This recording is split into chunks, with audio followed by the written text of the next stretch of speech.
Dear students, तो कैसे हैं? तो आप देख रहे होंगे पीछे दिख रहा होगा आपको बीएड एंट्रेंस। देखिए बहुत सारे स्टूडेंट्स ने जिक्र किया है कि आखिर सर बीएड क्या होता है। आज के ज़माने में बीएड लोग बहुत सारे लोग कर रहे हैं, हाँ? तो आखिर बीएड होता क्या है, इसको लोग क्यों करना चाह रहे हैं, तो गवर्नमेंट का आखिर प्लान क्या है, इसके बारे में मैं कुछ समझाना चाहूँगा कि क्या होता है ना। तो देखिए सबसे पहले बीएड, आज की जो सरकार है, हमारी जो सरकार है, शिक्षा में गुणवत्ता को बढ़ाने के लिए, उसके क्वालिटी को रेज करने के लिए एक कोर्स करवाती है बीएड। ओके, कोर्स करवाती है बीएड। तो बीएड जब कोर्स करवाती है तो उसके लिए इंटरेस्ट देना पड़ता है। जैसे नीट का एग्जाम होता है, आप लोग समझते हो, किसी को डॉक्टर बनना है तो नीट का जब क्वालिफाई करेगा तब वो एडमिशन लेगा किसी भी कॉलेजेस में। आईटी होता है एग्जाम, तो आईटी में क्या होता है, सबसे पहले एग्जाम देना पड़ता है, एंट्रेंस देना पड़ता है, तब जाके लोग आईटी का कोर्स करते हैं, 4 साल का कोर्स होता है। उसी तरीके से किसी को टीचर बनने के लिए, किसी को शिक्षक बनने के लिए एक बीएड एंट्रेंस होता है, एक डीएलएडी भी होता है जो कि डिप्लोमा होता है, जो कि आपका क्लास 12th बेसिस पे होता है। मैं आज चर्चा करूंगा आपका बीएड के लिए, सिर्फ चर्चा करूंगा, ना कि डीएलएड के लिए चर्चा करूंगा। तो क्या होता है, BEd stands for bachelor of education. It is a bachelor's degree in education that makes a career as a teacher. The candidate needs to acquire a BEd degree to be eligible to become a teacher in a schools. कहने का मतलब है कि आपको BEd course करने के लिए एक एग्जाम देना पड़ेगा, इंटरेस्ट देना पड़ेगा। तो सबसे पहले हम इसी की चर्चा करेंगे कि इसमें कौन बच्चे बैठ सकते हैं, क्या आपका एलिजिबिलिटी चाहिए। तो बीएड का सबसे पहले मैं फुल फॉर्म लिखूंगा, bachelor of education. Bachelor of education, तो आप समझ सकते हो जब कोई बैचलर डिग्री है तो हायर डिग्री के लिए होगा, तो बीएड के लिए है ना, बीएड के लिए वही बच्चे बैठ सकते हैं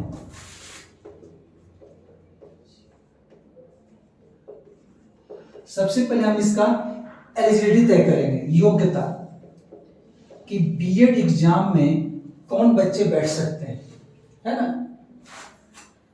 जो स्टूडेंट ग्रेजुएशन किए हों, क्या हो, ग्रेजुएशन किए हों, ओके। जो स्टूडेंट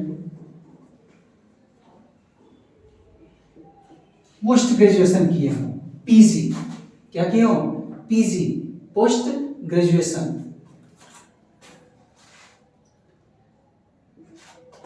जो स्टूडेंट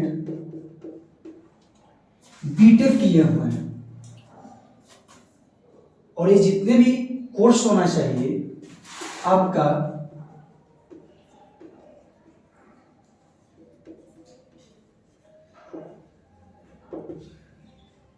रिकॉग्नाइज्ड यूनिवर्सिटीज होना चाहिए। ऐसा नहीं कि आप कहीं भी जाके आप कर लिए ग्रेजुएशन या पीजी या बीटेक, है ना, तो आपको एडमिशन वहां पे हो जाएगा, ऐसा नहीं है। सब होना चाहिए रिकॉग्नाइज्ड, मिस एफिलिएटेड होना चाहिए, इसकी मान्यता होनी चाहिए किसी भी सेंट्रल गवर्नमेंट से, या तो आपकी होनी चाहिए स्टेट गवर्नमेंट से। क्या होनी चाहिए, स्टेट गवर्नमेंट से। अब रही यहाँ पे ग्रेजुएशन की बात, तो ग्रेजुएशन में आप बीएससी भी हो सकते हैं, बीए भी हो सकते हैं, बीकॉम भी हो सकते हैं। साइंस, आर्ट्स, लैंग्वेज वाले लोग लेते हैं, हिंदी वगैरह सब इसी में आता है, हिंदी, इंग्लिश, ये सब है ना, संस्कृत वगैरह। और वी कॉमर्स, जो कॉमर्स वाले होते हैं। आगे हम लोग पोस्ट ग्रेजुएशन, पीजी। पीजी क्या होता है, ग्रेजुएशन के बाद होता है पीजी, जो कि 2 इयर्स का होता है। या तो आप बीटेक किए हुए हैं, बैचलर ऑफ टेक्नोलॉजी, बीटेक हो, या आप है ना बीई हो, बैचलर ऑफ इंजीनियरिंग, यही होता है बैचलर ऑफ टेक्नोलॉजी भी एक ही हुआ है ना। तो बैचलर ऑफ टेक्नोलॉजी हो या बैचलर ऑफ इंजीनियरिंग हो, जिसको बीई बोला जाता है, बहुत सारे कॉलेज बीई भी बोलते हैं। जो पुराने जमाने के कॉलेज है ना, काफी सारा कॉलेज, वो अभी भी बीई लिखता है, बीई, बैचलर ऑफ इंजीनियरिंग। और जो जैसे जैसे टेक्नोलॉजी बढ़ते चला गया तो बीई को क्या बोलते हैं, बैचलर ऑफ टेक्नोलॉजी। ये होता है 4 साल का कोर्स।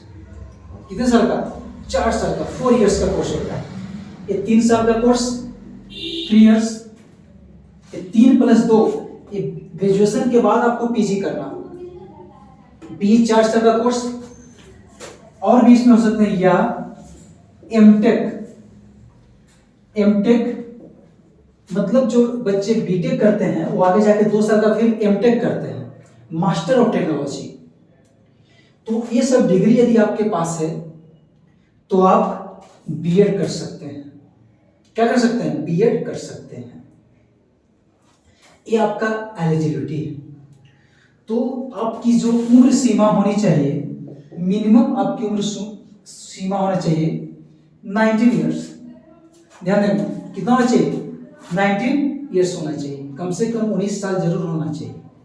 तो होता है, होगा ही 14 में लोग मैट्रिक करते हैं, +2 जोड़ दो आप उसमें, 16 ग्रेजुएट आपका हो गया, 12th हो गया, 16 + 3 19। तो 19 मैंने लिखा है सही, मतलब 19 साल आपको कम से कम चाहिए। इसमें ग्रेजुएशन में बीटेक हो, बीई हो, या तो एमटेक हो, पीजी हो, सब लोग आ सकते हैं। तो आप समझ रहे होंगे बीएड के बारे में मैं चर्चा कर रहा हूं। ये जो बीएड होता है, ईयर्स, ड्यूरेशन, ये 2 साल का होता है। कितने साल का होता है? 2 साल का होता है, 2 इयर्स। और इस कोर्स को क्या बोलते हैं? Bachelor of education. किसी भी सरकारी टीचर, गवर्नमेंट टीचर बनने के लिए अब तो नई शिक्षा नीति में, नई शिक्षा नीति 5 + 3 + 3 + 4 जो आने वाली 2020, जैसे हिमाचल प्रदेश वगैरह 2022 से ही अप्लाई कर देगी। इसके पहले हम लोग थे 10 + 2 + 3, 10 मैट्रिक, 2 हो गया आईएससी, 11 12, 3 हो ग्रेजुएशन। ये 1986 से ही चल रही थी, 1986 से 10 + 2 + 3 चल रही थी। अब 2020 में नई शिक्षा नीति आई 5 + 3 + 3 + 4। लेकिन कोविड की वजह से, कोरोना की वजह से, ये जो 5 + 3 + 3 + 4 है वो अप्लाई अभी तक नहीं हो पाई है। लेकिन धीरे धीरे स्टेट लोग काम कर रहे हैं, स्टेट गवर्नमेंट वाले। इसमें क्या होगा, जो 4 जो आप देख रहे हैं 4 साल, इसमें होगा 9, 10, 11, 12, इसको रखा जाएगा 9, 10, 11, 12। ये जो 3 दिखता होगा आप लोग को, क्या दिखता होगा? 3 दिखता होगा, इसमें होगा 8, 7, 6, 6, 7, 8। और बाकी यहां जो दिख रहा होगा 5, 4, 3, 3, 4, 5। और जो यहां 5 दिखता होगा, ये होगा बच्चे लोग को किया जाएगा 1 और 2 क्लास के। और उम्र सीमा टोटल होगी इसमें 18 साल। जो इसमें होती थी आपका 10 + 2 तक में 16 साल, इसमें कितना होगा? 18 साल, 2 साल एक्स्ट्रा बढ़ा दिया गया है। ये नई शिक्षा नीति में आएगा। तो चलिए, नई शिक्षा नीति तो अलग बात है, हम लोग बीएड की चर्चा कर रहे हैं बच्चों। तो बीएड में एक इस तरीके का रूल है कि आप ग्रेजुएशन कर लिए हो, या तो पीजी कर लिए हो, या तो बीटेक कर लिए हो, तब जाकर आप बीएड इंट्रेंस दे सकते हो। क्या दोगे? इंट्रेंस दोगे, एग्जाम दोगे, इंट्रेंस दोगे। अब जब एग्जाम दोगे तो इसमें 19 साल चाहिए, इस तो आप समझ गए होंगे। तो ये जो बीएड का जो इंट्रेंस होता है, इसके लिए क्या सिलेबस चाहिए, क्या आपको पढ़ना पड़ेगा, इसको भी जानना जरूरी है। और जो इंट्रेंस दोगे आप, परीक्षा दोगे, कौन सा परीक्षा दोगे भाई? कुछ तो होगा फिक्स। तो इसमें बहुत सारे स्टेट गवर्नमेंट और सेंट्रल गवर्नमेंट इंट्रेंस लेते हैं। कोई एक एग्जाम नहीं होता, सब अपने अपने स्टेट लेते हैं। बिहार में LNMU के अंतर्गत होता है, लक्ष्मी नारायण मिथिला यूनिवर्सिटी, वो कंडक्ट करवाती है एग्जाम। बिहार में ही आर्यभट्ट यूनिवर्सिटी है, बिहार में ही पटना यूनिवर्सिटी अलग एग्जाम लेती है। दिल्ली चले, दिल्ली में दिल्ली यूनिवर्सिटी जो बेस्ट माना जाता है पूरे इंडिया में, वहाँ बीएड करने के लिए। कोलकाता में कोलकाता यूनिवर्सिटी, वो भी बेस्ट माना जाता है। झारखंड में, यूपी में यूपी बीएड जी के नाम से वो एग्जाम आती है, जो कि लखनऊ यूनिवर्सिटी कंडक्ट करवाती है। यूपी की बात कर रहा हूँ। राजस्थान में वो अपना अलग एग्जाम लेती है।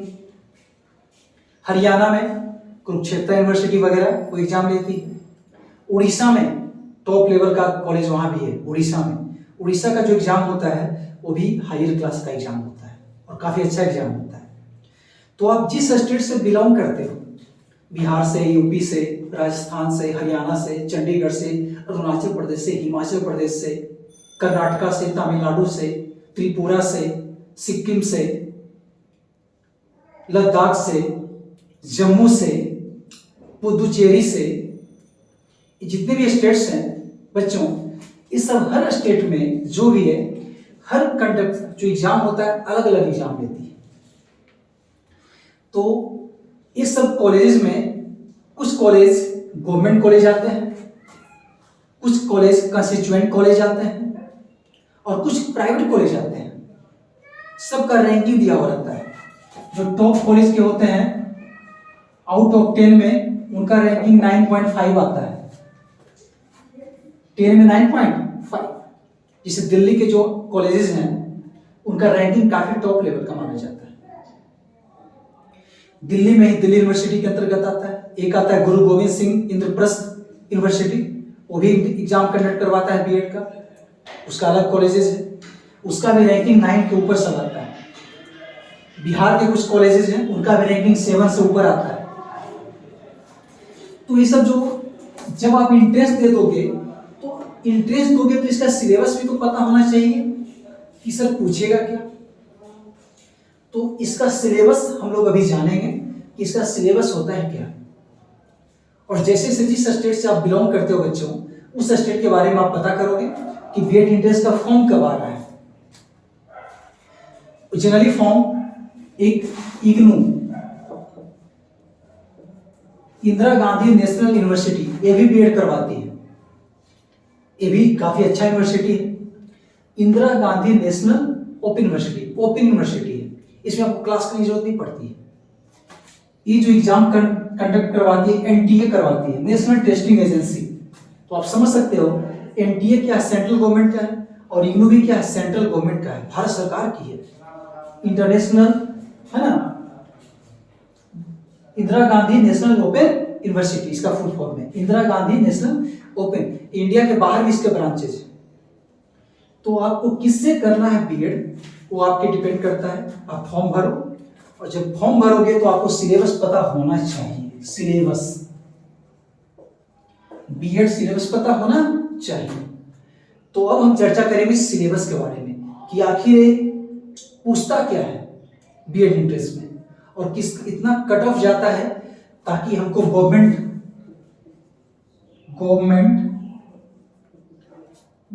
कॉलेज मिले या कंस्टिट्यूएंट कॉलेज मिले, कंस्टिट्यूएंट, या तो प्राइवेट कॉलेज मिले, प्राइवेट, या तो ऑटोनोमस कॉलेज मिले। ऑटोनोमस में क्या होता है, खुद का वो यूनिवर्सिटी होता है। प्राइवेट वाले को किसी यूनिवर्सिटी से एफिलिएशन लेना पड़ता है, और ऑटोनोमस में वो खुद यूनिवर्सिटी ही होता है। जैसे बिहार में केके यूनिवर्सिटी, वो ऑटोनोमस है, केके खुद यूनिवर्सिटी है, उसमें बीएड होता है। आर्यभट्ट यूनिवर्सिटी, वो खुद यूनिवर्सिटी है।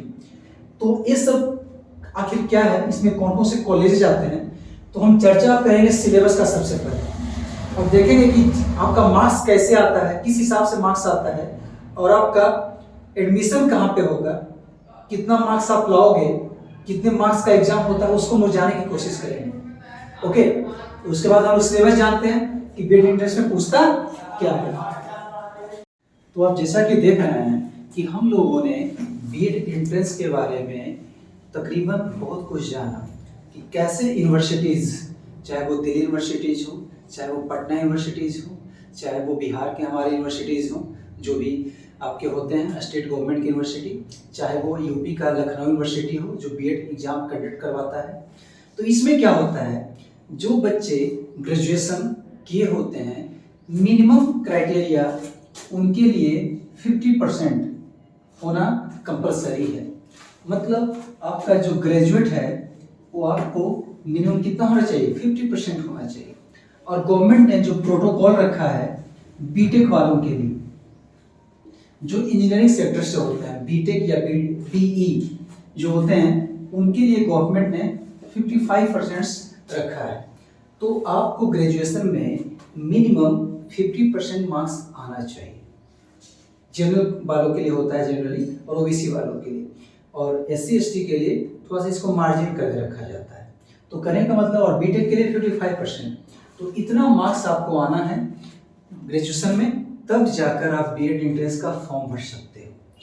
तो हर गवर्नमेंट, जैसा भी कि मैंने बताया, जो स्टेट गवर्नमेंट हो चाहे सेंट्रल गवर्नमेंट हो, चाहे आपका डीम्ड यूनिवर्सिटी वगैरह जो होते हैं, जो ऑटोनोमस कॉलेजेस होते हैं, वो बीएड का कोर्स करवाते हैं। तो वो अपने अकॉर्डिंग टू अपना सिलेबस वो तैयार करते हैं। तो एक स्टैंडर्ड सिलेबस मैं आपको बताना चाह रहा हूँ, जो कि स्टैंडर्ड सिलेबस क्या होता है, किस तरीके का क्वेश्चंस वहाँ पे पूछे जाते हैं और कौन से सब्जेक्ट से ज़्यादा क्वेश्चंस वहाँ पे राइज करते हैं। हाँ, स्टेट वाइज जो सिलेबस होता है वो डिफरेंट हो सकता है।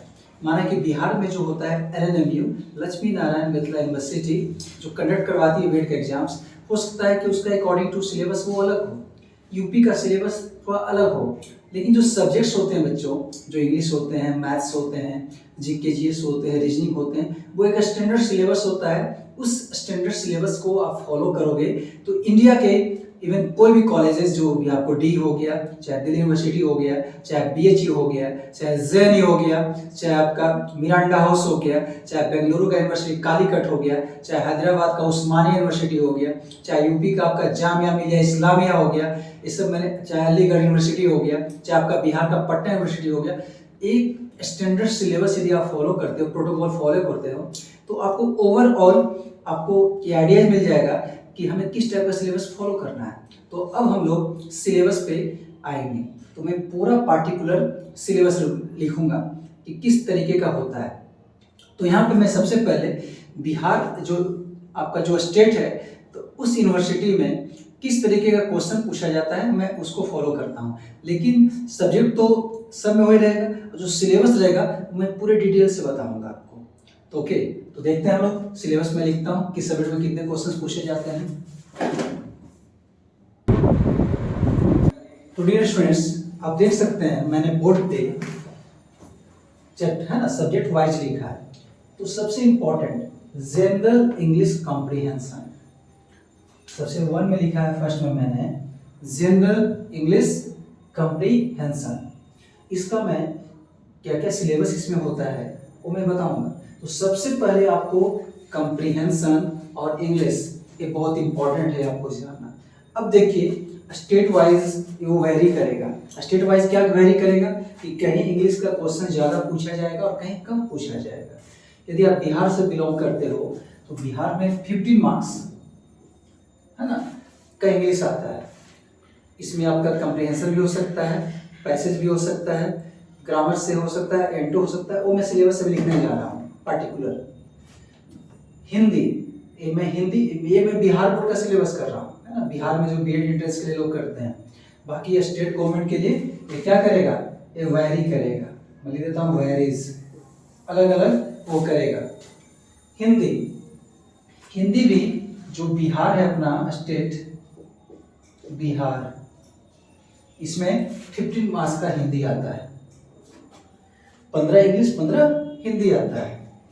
इसमें क्या क्या पूछे जाता है मैं पूछूंगा। दूसरे स्टेट वाले में पूछता है और कुछ चेंज हो, लेकिन हिंदी तो पूछेगा, इंग्लिश तो पूछेगा, ये तो कंफर्म है। तार्किक एवं विश्लेषणात्मक तर्क शक्ति, इसमें dear students reasoning plus maths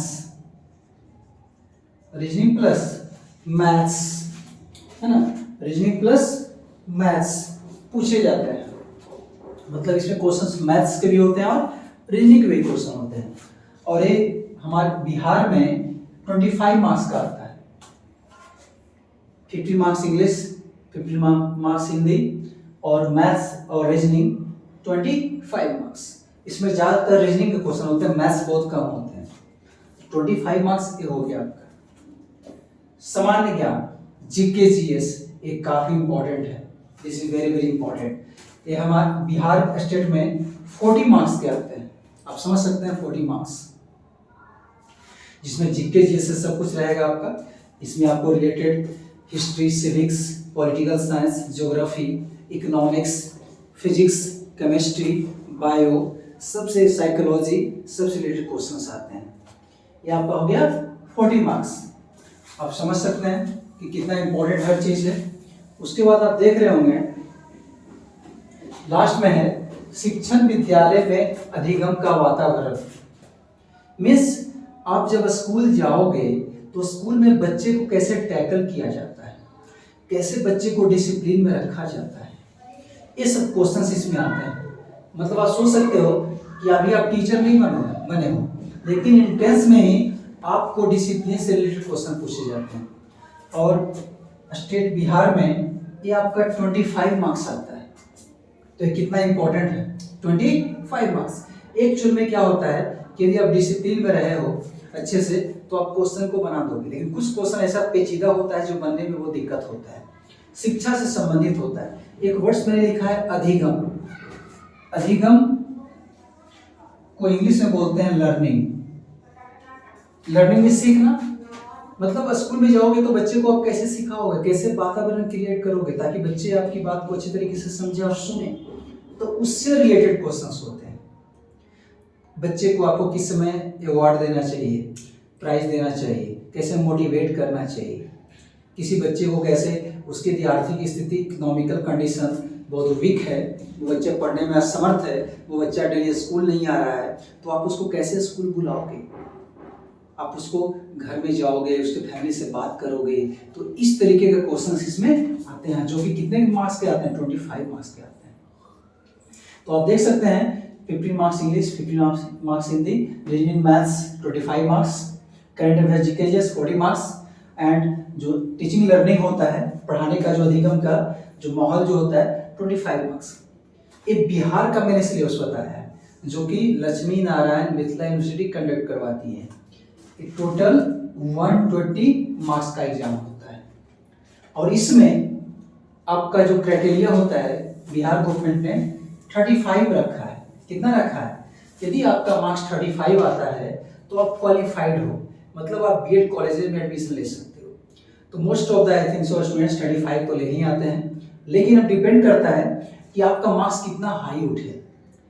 यदि आपका मार्क्स 120 आउट ऑफ 120 में 105 से ऊपर आता है, तब आपको गवर्नमेंट कॉलेजेस मिलेंगे जो फुल्ली गवर्नमेंट है बिहार में, फुल्ली गवर्नमेंट, जिसमें कि फीसेस बहुत कम लगते हैं, 5,000 10,000 अप्रॉक्स, है ना, बहुत कम लगते हैं, बहुत कम। गवर्नमेंट कॉलेज मतलब आप जब 105 जाओगे मार्क्स, तब आपको गवर्नमेंट कॉलेज मिलेंगे। जैसे ही आप इसके नीचे आओगे तो आपको कंस्टिट्यूएंट कॉलेज मिलते हैं। कंस्टिट्यूएंट कॉलेज क्या होते हैं, जो एफिलिएशन होते हैं गवर्नमेंट कॉलेज यूनिवर्सिटी से, और ये इसको आप बोल सकते हो सेमी गवर्नमेंट। जैसे आपका AN college Patna, Nalanda college Bihar Sharif, इस सबको बोला जाता है कंस्टिट्यूएंट कॉलेज, जो सेमी गवर्नमेंट में आते हैं। उसके बाद आता है प्राइवेट कॉलेज, जो फुल्ली प्राइवेट होते हैं, जिनको गवर्नमेंट से कोई मतलब ही नहीं होता है। इसमें आप क्लास करो या नहीं करो कोई फर्क नहीं पड़ता, उनको सब मैनेज हो जाता है। लेकिन गवर्नमेंट कॉलेज में आपको क्लास करना पड़ेगा, कंस्टिट्यूएंट कॉलेज में भी आपको क्लास करना पड़ेगा। प्राइवेट कॉलेज में करो या नहीं करो कोई फर्क नहीं पड़ता। तो इस सब बीएड का डिग्री देता है, ये भी बीएड का देगा, गवर्नमेंट जो जितने गवर्नमेंट कॉलेज हैं वो भी बीएड का डिग्री देंगे, कंस्टिट्यूएंट बीएड का देंगे, प्राइवेट भी बीएड का देंगे। और जो ऑटोनोमस होते हैं, ऑटोनोमस जो खुद अपना यूनिवर्सिटी बना के रखता है, जैसे केके यूनिवर्सिटी नालंदा जिला में, है ना, वो ऑटोनोमस है, वो अंदर में ही सब कुछ उसका होता है, मैनेज होता है। तो इतने सारे कॉलेजेस हैं, government college, constituent college, private college, autonomous college, इसी को, है ना, जो बहुत अच्छा कॉलेज होता है ऑटोनोमस उसको डीम्ड बोलते हैं, डीम्ड यूनिवर्सिटी। तो ये सब कॉलेजेस में एडमिशन लेने के लिए आपको यदि फीस कम रखना है, बहुत सस्ते में बीएड कोर्स करना है बच्चों, तो आपको गवर्नमेंट कॉलेज, है ना, सरकारी कॉलेज में आप करो, आपको फीस ना के बराबर लगेगा। बाकी आपका जो कंस्टिट्यूएंट कॉलेज होता है, प्राइवेट कॉलेज होता है, लगभग सेम फीस होते हैं, लगभग सेम फीस होते हैं, ठीक है। ऐसा कुछ नहीं है कि आपको कंस्टिट्यूएंट में कम लगेगा, प्राइवेट में ज़्यादा लगेगा, सेम होते हैं। लेकिन कुछ कॉलेज, प्राइवेट कॉलेज क्या होते हैं कि वो अटेंडेंस मैनेज करने के लिए वो ज़्यादा थोड़ा सा स्टूडेंट लोग का फ़ायदा उठाते हैं, उनकी मजबूरी का, और फीस ज़्यादा लेते हैं। तो फीस का तो आप समझ गए, सबसे कम आपको गवर्नमेंट कॉलेज में लगेगा, ना के बराबर। तो आपका रैंक भी होना चाहिए अच्छा, तो रैंक कम से कम 105 से होना चाहिए, तो आप हैं। तो इसका एग्जाम के बाद कट ऑफ होता है कि इतना पे पटना टीचर ट्रेनिंग कॉलेज, आपका मुजफ्फरपुर में गवर्नमेंट कॉलेज है, गया में है, भागलपुर में है, सहरसा में है, मधेपुरा में है, ये सब में गवर्नमेंट कॉलेजेस हैं। और ज़्यादा कॉलेज नहीं है, मुश्किल से 8 या 9 कॉलेज ही होंगे बिहार में जो सरकारी कॉलेज हैं, गवर्नमेंट कॉलेज 8 या 9, इससे ज़्यादा नहीं। बाकी सब या तो कंस्टिट्यूएंट है, या तो प्राइवेट है, या तो ऑटोनोमस है। तो जैसा आप रैंक लाओ, तो मैंने आपको इतना बता दिया कि 120 में बिहार वालों के लिए, बिहार में 120 में आपका जो कट ऑफ होगा 105, हो सकता है कि आपका 103 मार्क्स है, तो इसमें आपका पे तलवार लटकते रहेगा। होता है इसमें भी क्या होता है कि जनरल वाले का कट ऑफ थोड़ा सा ऊपर होता है, ओबीसी वाले का नीचे होता है, एससी एसटी वाले का थोड़ा सा और भी नीचे होता है। तो वो डिपेंड करता है आप किस कास्ट से बिलोंग करते हैं, थोड़ा सा ये भी मार्जिन करता है। लेकिन आपको बेस्ट करना है, अच्छा करना है। तो अब मैं particular English, Hindi, math, reasonings, GK, GS और शिक्षण विद्यालय में अधिगम का वातावरण, इसमें क्या पढ़ना क्या होता है, जो कंटेंट्स होता है, this is very very important for you. तो मैं पार्टिकुलर अब आपको बताऊंगा कि इसमें पढ़ना क्या होता है। Okay, just take a screenshot. और ये सिर्फ बिहार वाले के लिए मैंने मार्क्स लिखा है, यूपी वाले के लिए नहीं। यूपी वाले का जो एंट्रेंस होता है, उसका जो पैटर्न होता है वो अलग होता है, लेकिन पूछेगा सब, ये सब पूछेगा, चाहे वो आप राजस्थान से करो, चाहे वो दिल्ली यूनिवर्सिटी से करो, चाहे बीएचयू से करो। ओके, तो डियर स्टूडेंट्स, आप देख सकते हैं मैंने इंग्लिश का जनरल इंग्लिश एंड कम्प्रीहेंशन का पूरा सिलेबस लिखा है, जो कि बिहार में 15 मार्क्स का आता है। एंट्रेंस में आपको बैठने के लिए आपको इतना प्रिपरेशन करना होगा। दिल्ली यूनिवर्सिटी में बैठोगे तो इंग्लिश पे ही पूछेगा, सेम यूपी में बैठोगे सेम पूछेगा, हो सकता है कि वहाँ पे और ज़्यादा मार्क्स का है। तो पढ़ना तो सब है, यदि टॉप करना है आपको, जैसा मैंने बताया गवर्नमेंट कॉलेज में एडमिशन लेना है तो आप देख सकते हैं सेंटेंसेस में आपको सब कुछ पता होना चाहिए, affirmative, negative, interrogative, compound sentence, complex sentences सब पता होना चाहिए। आर्टिकल्स, यूज ऑफ एंड, जिसको डिटरमाइनर बोलते हैं। सिंटैक्स, जो सब कोई पता है, सब्जेक्ट वर्ब एग्रीमेंट के रूल्स होते हैं। वर्ब, फाइनाइट और non finite verb, dynamic verb, stative verb, ये सब में आएंगे। पार्टिसिपल आएंगे, वर्ब का कौन सा फॉर्म होता है, पहला, कहीं दूसरा, कहीं तीसरा। Modals, can may, should may, might, सब आएंगे। Time and tense, present tense, past tense, future tense. Narration, direct से इनडायरेक्ट और इनडायरेक्ट से direct. Voice, active passive. Conditional sentences, condition वाले सेंटेंस, यदि मैं राजा होता तो मैं हेलीकॉप्टर खरीदता। कंडीशन सेंटेंस, कहाँ पे वुड लगेगा, कहाँ पे हैड लगेगा। रिमूवल टू को हटाना। क्वेश्चन टैग, मैं खाता हूँ ना, मैं खाता हूँ ना, मैं पढ़ाता हूँ ना, लास्ट में देखते होंगे नोट करके लगता होगा। डिग्री, पॉजिटिव, कंपैरेटिव, सुपरलेटिव, वह अच्छा है, वह उससे अच्छा है, वह सबसे अच्छा है। डिग्री। प्रीपोजिशन, कैन में, है ना, sorry, to, of, upon, from, beneath, क्या है सब, एबव, ये सब क्या है, प्रीपोजिशन है। Parts of speech, noun, pronoun, adjective, है ना, प्रीपोजिशन, कंजंक्शन, इंटरजेक्शन, सब सब पार्ट्स ऑफ स्पीच है।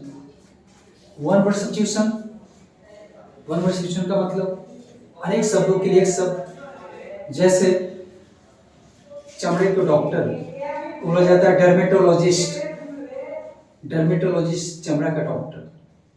बच्चा का डॉक्टर पेडियाट्रिशियन, पेडियाट्रिशियन। तो ये सब पेडोलॉजी है ना, एक होता है वर्ड्स पेडागॉजी, शिक्षण छात्र। तो अनेक शब्दों के लिए एक शब्द। स्त्री का जो डॉक्टर होते हैं, ladies doctor, gynaecologist. Synonyms antonyms, एक मैंने जैसे आपने बचपन में पढ़ा होगा कोई वर्ड्स जैसे हेट, HAT, हेट मीन्स नफरत करना। डिटेस्ट, लोथ, उसका मतलब है नफरत करना। लड़की, girl, GIL। Lace, LASS, lace मतलब ही लड़की होता है। वोकैबुलरीज, वर्ड्स पावर आपको पता होना चाहिए। Phrasal verb, idioms phrase, phrasal verb समझते होंगे। Come into, take off, take off है ना, हवाई जहाज जब उड़ता है तो बोलते हैं टेक ऑफ, या कपड़ा उतारने को टेक ऑफ बोलते हैं। एट फैंसी प्राइस, मुंह मांगी कीमत पर। ये सब क्या है? सब फ्रेजल वर्ब है, idioms phrase. Spelling test, word गलत लिखा रहेगा उसको कुछ सही करना है। पैसेज, पैसेज समझ सकते हो, एक सेंटेंस से एक स्टोरीज रहेंगे, स्टोरी के बाद कुछ क्वेश्चंस रहेंगे, उसको आपको पढ़ के सॉल्व करना होगा। कॉमन इरर्स, सेंटेंस रहेगा उसमें आपको कॉमन इरर्स करना पड़ेगा। गलत सेंटेंस रहेगा उसको आपको सही करना है। जंबल वर्ड्स, जंबल वर्ड्स में सेंटेंस लिखा रहेगा गलत और सेंटेंस को आपको रीअरेंज करना है। मतलब सेंटेंस क्या रहेगा, कोई सेंटेंस का वर्ड जो रहेगा कोई आगे रहेगा कोई पीछे रहेगा, और आपको क्या करना है, बिल्कुल उसको सही कर देना। उसको बोलता है जंबल वर्ड्स। जैसे मैं हूं पढ़ाता, मैं हूं पढ़ाता, मैं हूं पढ़ाता गलत है, तो मैं पढ़ाता हूं, ये क्या हो गया? Jumble words. इंग्लिश में रहेगा, मैंने इंग्लिश का एग्जाम दोगे तो आप इसका स्क्रीनशॉट लें सिलेबस का और ऐसे इसका प्रिपरेशन करें। जस्ट लाइक कॉम्पिटिटिव में आपको बहुत काम देगा, बीएड इंट्रेंस में तो काम देगा, कंपटीशन के लिए भी very very important. Okay, just take a screenshot. तो डियर स्टूडेंट्स, आप देख सकते हैं मैंने सबसे पहले इंग्लिश कॉम्प्रिहेंशन का आपको सिलेबस पर समझाया। अब देखें सामान्य हिंदी, हिंदी भाषा मीन्स इसका प्रकृति, उत्पत्ति सब आपको जानना पड़ेगा कि हिंदी भाषा की उत्पत्ति कैसे, उसकी प्रकृति क्या है, हिंदी भाषा कितने टाइप के होते हैं, है ना, बोलियाँ, प्रतिनिधित भाषा, ये सब आपको, मातृभाषा, ये सब समझना पड़ेगा। ध्वनि, जो वर्ण से संबंधित होते हैं, ध्वनि समझते होंगे, कैसे कोई शब्द आप बोलते हैं क ख ग घ, कर्ण से निकलता है, तालु से, अंत, है ना, ये सब शब्द विचार, शब्द के बारे में आपको समझना पड़ेगा। वर्ड, संज्ञा, लिंग, वचन, कारक, सर्वनाम, विशेषण, क्रिया, समास।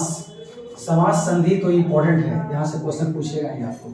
क्रिया, इसमें सकर्मक क्रिया और अकर्मक क्रिया बहुत इंपॉर्टेंट है, पूछेगा किसमें कर्म होता है किसमें कर्म नहीं होता है। श्रुति, समविवारता, इसको बोलते हैं आप पर्यायवाची, एक शब्दों के लिए अनेक शब्द। उपसर्ग, प्रत्यय, उपसर्ग जो आगे लगता है प्रत्यय पीछे लगता है, पर्यायवाची शब्द, है ना, एक शब्दों के लिए अनेक शब्द, अनेक यहाँ लिखा हुआ है अभी, अनेक शब्दों के लिए एक शब्द। वाक्य, वाक्य क्या रहेगा ना कि सेंटेंस रहेगा लिखा हुआ गलत रहेगा लिखा हुआ, उसको आपको सही करना है। मुहावरा, ये पूछेगा ही फिक्स एकदम। संक्षेपण, ये पूछ, है ना, इसका ये एग्जाम आप पे डिपेंड करेगा कि आपके सिलेबस में क्या है, किस सबस्टेट का दे रहे हैं। रस, छंद, अलंकार, ये फिक्स एकदम है, कन्फर्म नहीं पूछेगा। रस, छंद, अलंकार, तो इसमें इंपॉर्टेंट आपका हो गया वाक्य, मुहावरा, रस, छंद, अलंकार, क्रिया, समास, संधि, ये आपका हो गया। पर्यायवाची शब्द, ध्वनि, शब्द, मतलब एक एक क्वेश्चन इंपॉर्टेंट है सबसे, ये पूछता है। लेकिन आप ओवरऑल सिलेबस कवर कीजिए तो आपका कॉन्फिडेंस लेवल हाई होगा और आपका मार्क्स जो होगा ना बहुत हाई आने का चांस रहेगा, तो आपका अच्छे कॉलेज में एडमिशंस भी होंगे।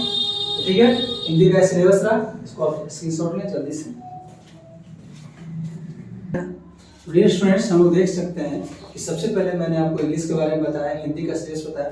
अब हम लोग बीएड एंट्रेंस एग्जाम के लिए तार्किक एवं विश्लेषणात्मक तर्क शक्ति, इसमें आपको maths and reasoning, maths and reasoning, मतलब रीजनिंग ज़्यादा क्वेश्चंस होंगे, मैथ्स कम क्वेश्चंस रहते हैं। तो यहाँ से आप देख सकते हैं संख्या पद्धति, नंबर सिस्टम, ये आपको बिल्कुल कंप्लीट होना चाहिए ये chapter. HCF LCM, decimal fractions, simplifications, square root, cube root, square समझते होंगे, एवरेज, औसत, प्रॉब्लम्स और नंबर, सर्ट्स एंड इंडिसेस, करनी वगैरह जो होता है, percentage, profit loss, time and distance, simple interest, compound interest, syllogism में वगैरह में क्या होता है, सर्किल वगैरह रहता है, उसमें 2 सर्किल रहेगा, बोला जाएगा कि बताइए कौन सा सर्किल कॉमन है ना, इस टाइप का। जैसे इस टाइप का रहेगा, ये सर्किल हो गया, ये सर्किल हो गया, ये सर्किल हो गया, तो पूछा जाएगा इसमें कॉमन कौन है, तो बताइए कौन सा कॉमन है, एरिया कॉमन है ना, इस टाइप का क्वेश्चन होता है। स्टेटमेंट है, एजम्पशन, स्टेटमेंट सेंटेंस में लिखे रहेंगे कि सेंटेंस से आपको उलझाएगा क्वेश्चंस में कि उसके पिता के 4 बेटे हैं, उसके बेटे के 4 भाई हैं, तो उसके बहन में कौन है, इस टाइप का रहेगा स्टेटमेंट। स्टेटमेंट कंक्लूजन, सेंटेंसेस रहेंगे काफ़ी, और नीचे में आपको कंक्लूजन पता करना पड़ेगा। तो मतलब ये रीजनिंग का सिलेबस है, इसमें ज़्यादा रीजनिंग पे ज़्यादा फोकस करना है, मैथ्स में कम फोकस करना है। ये बिहार में 25 मार्क्स का आता है, तो इसके लिए मैं आपको बताऊंगा कि एक बुक आता है आपका नवीन अंकगणित, उसको आप फॉलो करें, नवीन अंकगणित को फॉलो करें। ये बुक आप मेरे पास है, देख लीजिए, इस नवीन अंकगणित को फॉलो करें, इससे आपका जो मैथ्स है वो बिल्कुल क्लियर हो जाएगा। और एक रीजनिंग का ही बुक आता है RS अग्रवाल का, उसका आप करें क्लियर, उससे आपका क्लियर हो जाएगा। और इससे पढ़ने से क्या होगा कि आपका जो लेवल होगा बहुत हाई लेवल तक चला जाएगा, तो आप बीएड वाले जो क्वेश्चन है उसको आप इजी में बना दोगे। तो ध्यान रखना है, RS अग्रवाल का मैथ्स बनाओ बीएड एंट्रेंस के लिए, है ना। तो मैथ्स ज़्यादा नहीं करना है, रीजनिंग पर ज़्यादा फोकस करना है, मैथ्स बहुत कम पूछता है। तो मैंने 3 सब्जेक्ट का बना दिया, अब 4th में बनाने जा रहा हूँ, take a screenshot. Dear students, आप देख सकते हैं हम लोगों ने 3 सब्जेक्ट का ऑलरेडी कर लिया। सबसे पहले हम लोगों ने इंग्लिश का किया, फिर हिंदी किया, और फिर हम लोगों ने किया था मैथ्स एंड रीजनिंग। अब आ रही है सामान्य ज्ञान, इसमें जीके लोग इस तरीके से आप ज़्यादा समझेंगे, जीके GS। देखिए, सबसे पहले तो इतिहास आपको क्लियर करना पड़ेगा, भारत, प्राचीन भारत, मध्यकालीन भारत, आधुनिक भारत, विश्व इतिहास। इसमें जितने भी रिवॉल्यूशन हैं, चाहे वो सिपाही विद्रोह हो, जितने भी आंदोलन हुए हैं हमारे यहाँ, सविनय अवज्ञा आंदोलन, ये जितने भी आंदोलन हुए हैं, भारत लौटो, अंग्रेजों के बारे में जो भी हुआ है, सब आपको पढ़ना पड़ेगा। प्राचीन भारत में वो सब आपको किस में आ जाएगा, आधुनिक भारत में आ जाएगा। विश्व इतिहास का ज़्यादा क्वेश्चंस नहीं आता है, लेकिन थोड़ा बहुत आपको ये जानना पड़ेगा कि फ्रांस की क्रांति, अमेरिका की क्रांति, ये सब, यूरोप में क्रांति, ये सब हल्का फुल्का थोड़ा सा जानना पड़ेगा। भूगोल, भारत का भूगोल और बिहार का भूगोल, ये इंपॉर्टेंट है। भारत का भूगोल और बिहार का भूगोल, है ना, ये काफ़ी इंपॉर्टेंट है, इसको आपको करना पड़ेगा कि भारत का भूगोल क्या है, भारत में जैसे जो मौसम होते हैं वो कैसे बदलते हैं, भारत में जैसे आम होता है तो वो किस सीजन में होता है, धान होता है तो वो किस सीजन में होता है ना, धान को किस स्टेट में क्या बोला जाता है, ये सब चीज़ आपको समझना पड़ेगा। भारतीय अर्थव्यवस्था के बारे में, इकोनॉमिक्स के बारे में जानना पड़ेगा। इसमें पंचवर्षीय योजनाएं बहुत इंपॉर्टेंट है कि पंचवर्षीय योजना 1951 से स्टार्ट हुआ, इसमें क्या क्या योजनाएं हैं। भारतीय संविधान में आपको जो पॉलिटी का जो चैप्टर्स होता है, जैसे राष्ट्रपति से रिलेटेड, तो राष्ट्रपति का चुनाव कैसे होता है, प्रधानमंत्री का चुनाव कैसे होता है, लोकसभा में जो सदस्य जाते हैं वो कैसे जाते हैं, राज्यसभा में सदस्य कैसे जाते हैं, विधानसभा, विधान परिषद, राज्यपाल का चुनाव कैसे होता है, मुख्यमंत्री का चुनाव कैसे होता है। तो ओवरऑल ये सब उसमें चीज़ें पढ़ने की होती है। मौलिक अधिकार, मूल अधिकार, this is very very important, यहाँ से क्वेश्चन पूछता है। रसायन विज्ञान, केमिस्ट्री में जब हम लोग जाएंगे तो पीरियोडिक टेबल के बारे में हम लोग को जानना बहुत जरूरी है, हाइड्रोजन, हीलियम, लिथियम, ये सब के बारे में जानना बहुत जरूरी है कि आखिर ये सब चीज़ होते हैं, तत्व, यौगिक, मिक्सचर के बारे में जानना जरूरी है। जीव विज्ञान में आपको सेल के बारे में जानना जरूरी है, सेल से क्वेश्चन काफ़ी आते हैं, टिश्यू से आपको क्वेश्चन आएगा, जीवों के बारे में आएगा, ये सबको। इकोलॉजी, है ना, इकोलॉजी का मतलब होता है पारिस्थितिकी, मतलब हम लोग जीते हैं सुबह से लेकर शाम तक, तो हम लोग से जो वातावरण में जो तालमेल जो बनता है, इसी को बोलते हैं इकोलॉजी, वहाँ से क्वेश्चन आते हैं। तो जीव विज्ञान में आ जाएंगे। भौतिक विज्ञान में आपको फिजिक्स का ओवरऑल आपको व्यू जानना जरूरी है, ये साइन वगैरह क्वेश्चन पूछते हैं, न्यूटन लॉ सब आपको जानना जरूरी है, बहुत इंपॉर्टेंट है, पूछते हैं। विविध में आपको विविध में क्या हो जाएगा, यहाँ पे विविध का मतलब है कि खेल कूद से संबंधित कौन सा किताब किसने लिखा है। करंट में जो किताब जो आ रहे हैं, जैसे ममता बनर्जी पर कौन सा किताब लिखा गया है, नरेंद्र मोदी पर कौन सा किताब लिखा गया है, तो सब विविध में आ जाते हैं। खेल कूद में जिस प्रकार का जो खेल में जो अवार्ड मिलता है, भारत रत्न अवार्ड, राजीव गांधी अवार्ड आपका हो गया, फिर पद्म विभूषण अवार्ड, भारत रत्न अवार्ड, ये सब विविध में आ जाता है। और खेल कूद में जिन्हें अवार्ड मिला है, विराट कोहली को कौन सा अवार्ड मिला है, सब क्वेश्चन पूछते हैं। करंट अफेयर्स जो तत्काल में क्या चल रहा है, इसमें क्या आ जाएंगे कि जैसे भारत और रूस क्या कैसे संबंध हैं, भारत और अमेरिका के कैसे संबंध हैं, भारत और यूक्रेन के कैसे संबंध हैं, चीन और भारत के कैसे संबंध है, कौन आयात कौन निर्यात करता है, तो ये सब क्वेश्चन सब ऑब्जेक्टिव्स होते हैं। लेकिन आपको ऑब्जेक्टिव्स कैसे समझ में आएगा जब तक आप डिस्क्रिप्टिव नहीं जानोगे। तो जितने भी हैं सब पैटर्न आपका ऑब्जेक्टिव्स ही होता है बिहार में। ओके, तो और विभिन्न सामाजिक मुद्दे मतलब हमारे समाज में कौन कौन से मुद्दे आ रहे हैं, जैसे 3 तलाक का मुद्दा, भारतीय किसान बिल, ये सबसे रिलेटेड क्वेश्चंस हम लोग के यहाँ आएंगे। तो ये जीके जीएस का ओवरऑल हो गया। और बिहार में बीएड में 40 मार्क्स का जीके पूछता है कि यूपी में कुछ ज़्यादा पूछता होगा, तो लेकिन सिलेबस आपका ही रहेगा जीके जीएस, है ना। यदि आप इसको सिंपल सी बात बोल दिया जाए कि 9 to 12 क्लास 9 to 12 यदि आपको आता है, आर्ट्स पे कमांड है, तो आपका आई थिंक 40 में 39 तो जरूर आएगा, करंट अफेयर्स छोड़ के मैं बोल रहा हूँ, है ना। और बाकी करंट अफेयर्स जोड़ दोगे तो 40, क्योंकि करंट अफेयर्स तो 9 to 12 में पढ़ना होता नहीं है, उस समय क्लास 9 में 10 में 11 12 में करंट अफेयर्स आपको अलग से पढ़ना पड़ेगा। क्योंकि अभी जैसे 2022 चल रहा है, तो 2021 में क्या क्या घटनाएं घटी है उससे क्वेश्चन आ सकते हैं। पिछला 1 साल वाला इंपॉर्टेंट होता है। तो ये सब आप लोग करें, है ना। मैं जीके जी का क्लास भी लेता हूँ, आप अटेंड कर सकते हैं मेरे क्लास को और देखिएगा किस तरीके से मैं आपका क्लास लेता हूँ। तो जस्ट टेक ए स्क्रीनशॉट। तो डियर स्टूडेंट्स, आप देख रहे होंगे हम लोगों ने टोटल अभी तक पार्ट, है ना, कर चुका है। 4 सब्जेक्ट हम लोगों ने कर लिया है।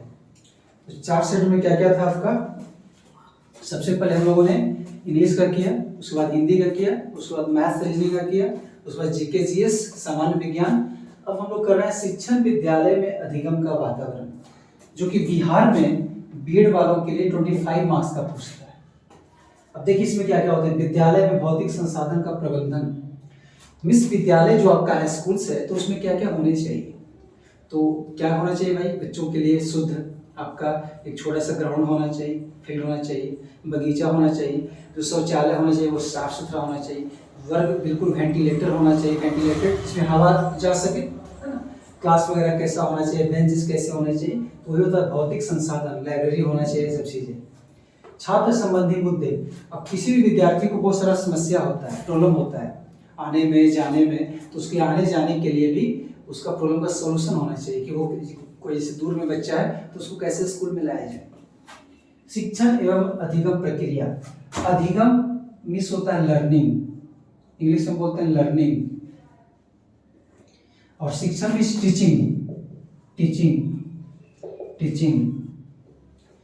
तो पढ़ाना और सीखना, पढ़ाना और सीखना मतलब सीखना कैसे होना चाहिए, ये बताइए। माना कि मैं टीचर हूँ, किसी छोटे के बच्चे को पढ़ा रहा हूँ, तो कैसे मैं उसे पढ़ाऊंगा। तो देखिए पिक्चोरियल मेथड से पढ़ाऊंगा। यदि मैं उसे तस्वीर दिखा दूंगा कि देखो बच्चा, ये जो तस्वीर है इसमें डॉग है, तो जल्दी से वो डॉग के बारे में समझेगा। बताऊंगा it's a dog, this is a dog, है ना। डॉग हैज 4 legs, डॉग के 4 पैर होते हैं। Dog has big mouth, dog has a जबड़ा होता है, डॉग। डियर स्टूडेंट्स, आप देख रहे होंगे कि हम लोगों ने कितने अच्छे से बारीकी से शिक्षण विद्यालय एवं अधिगम का वातावरण जो सिलेबस है इसको हम लोग कवर कर रहे हैं। शिक्षण एवं अधिगम प्रक्रिया, कैसे बच्चों को पढ़ाया जाए, सिखाया जाए, पाठ्यक्रम एवं सह पाठ्यक्रम गतिविधियाँ, स्कूल्स में किस तरीके का सिलेबस होना चाहिए, करिकुलम कैसा होना चाहिए, पाठ्य कैसा होना चाहिए, पाठ्यचर्या कैसा होना चाहिए। विद्यालयों में मानव संसाधन प्रबंधन, प्राचार्य, शिक्षक एवं गैर शैक्षणिक कर्मचारी, किसी भी स्कूल्स में विद्यालय में प्रिंसिपल का क्या योगदान होना चाहिए, टीचर्स का क्या योगदान होना चाहिए, ये सब कुछ रिलेटेड क्वेश्चंस यहाँ पे पूछे जाते हैं। भौतिक पर्यावरण, सकारात्मक अधिगम वातावरण, स्कूल्स में किस तरीके का वातावरण होना चाहिए, स्कूल कैसा होना चाहिए, किस टाइप का होना चाहिए, लाइब्रेरी होना चाहिए, क्या होना चाहिए, मतलब पूरा स्कूल से देखिए ये जो भौतिक संसाधन है ना, ये सेम है यहाँ पे भी। तो गार्डन भी होना चाहिए, पेड़ पौधे से रिलेटेड होना चाहिए। अब किसी बच्चे को जब आप पढ़ा रहे हैं तो वातावरण से संबंधित कैसे उसको पढ़ाएंगे, वातावरण से संबंधित जब उसको आप कुछ पढ़ाने के लिए जाएंगे डियर स्टूडेंट्स, तो उसके लिए आपको गार्डन की जरूरत पड़ेगी, आपको बगीचे की जरूरत पड़ेगी। तो ये पूरा सिलेबस आपको बिहार बीएड एंट्रेंस में LLB जो कंडक्ट करवाती है 25 मार्क्स का आता है। तो मैंने आपको कंप्लीट सिलेबस आज मैंने कवर किया, इंग्लिश का, मैथ्स रीजनिंग का, जीके जीएस का, हिंदी का और आपका शिक्षण विद्यालय में अधिगम का वातावरण। ये टोटल आपका क्वेश्चन 120 मार्क्स का आता है, बिहार की बात मैं कर रहा हूँ, 120 मार्क्स 120। तो इस तरीके से हम लोग पूरा सिलेबस करेंगे। और किसी भी स्टेट का जब आपको बीएड एंट्रेंस देना है तो सिलेबस सेम होगा। सिलेबस क्या होगा, सबका सेम होगा सिलेबस में। तो आपने देखा कि पूरा सिलेबस मैंने आपको बताया। अब आप समझ सकते हो कि जिस बच्चे का जितना अच्छा प्रिपरेशन होगा उसका मार्क्स उतना ज़्यादा आएगा। तो जितना मार्क्स जाएगा तो आपको कॉलेजेस मिलेंगे, जो गवर्नमेंट कॉलेज मिलेंगे। तो गवर्नमेंट कॉलेज में जब आप जाओगे, बिहार में 8 या 10 गवर्नमेंट कॉलेजेस हैं, वो आपके काउंसिलिंग लेटर में दिख जाएगा। तो उस गवर्नमेंट कॉलेज में फीस बहुत कम होते हैं, किसी का फिक्स है ना 5,000 रुपया फीस, किसी का 6,000 फीस है, 1 साल का फीस है, और वही स्कॉलरशिप मिल जाता है। उसमें सीटेज भी बहुत कम है, काफ़ी कम है सीट्स। तो उसके बाद गवर्नमेंट कॉलेज है जो काफ़ी कम फिक्स पे होता है, सीट पे है ना, फीस पे। उसके बाद आता है कंस्टिट्यूएंट कॉलेज। कंस्टिट्यूएंट कॉलेज का फीस आपका 1,50,000 के अप्रॉक्स है, उसी में 5,000 10,000 आगे पीछे होता है। और कंस्टिट्यूएंट कॉलेज और प्राइवेट कॉलेज का फीस लगभग सेम है। मीन्स आप ओवरऑल लेके चल सकते हो 1,50,000, 1,50,000 मतलब 1.5 लाख, 1.5K है ना, लैक्स। तो 1,50,000 इतना आपका फीस है कंस्टिट्यूएंट कॉलेज का और प्राइवेट कॉलेज का। ये आपका ज़्यादा भी हो सकता है, 1,60 भी हो सकता है, 1,70 भी, 1,80 भी, जिस तरीके का फैसिलिटी आप करोगे। और ये है आपका कंस्टिट्यूएंट प्लस प्राइवेट कॉलेज का फीस। कोई कोई प्राइवेट कॉलेज क्या करते हैं कि इससे भी 5,000 10,000 कम कर लेते हैं अपने सीट को फुल करने के लिए, तो और भी अच्छी बात है। और गवर्नमेंट कॉलेज का फीस मैंने बताया आपको 5,000 से 10,000 के बीच में वैरी करेगा गवर्नमेंट कॉलेज का फीस। तो फीस के बारे में मैंने आपको बताया, सब कुछ आपको मैंने डिटेल बताया। तो आप इसका अच्छा से तैयारी करो और एंट्रेंस एग्जाम क्लियर करो, अच्छा मार्क्स लाओ, ताकि आपको अच्छे कॉलेज मिले, ताकि आपकी जो फीस हो काफ़ी मिनिमम रेट पे आप बीएड कर सको। तो कैसा लगा वीडियो, मैंने बीएड का पूरा लेक्चर दिया है। तब तक के लिए साइंस इंटरव्यू को परमिशन दें, तब तक के लिए आदाब, take care, see you next video, bye.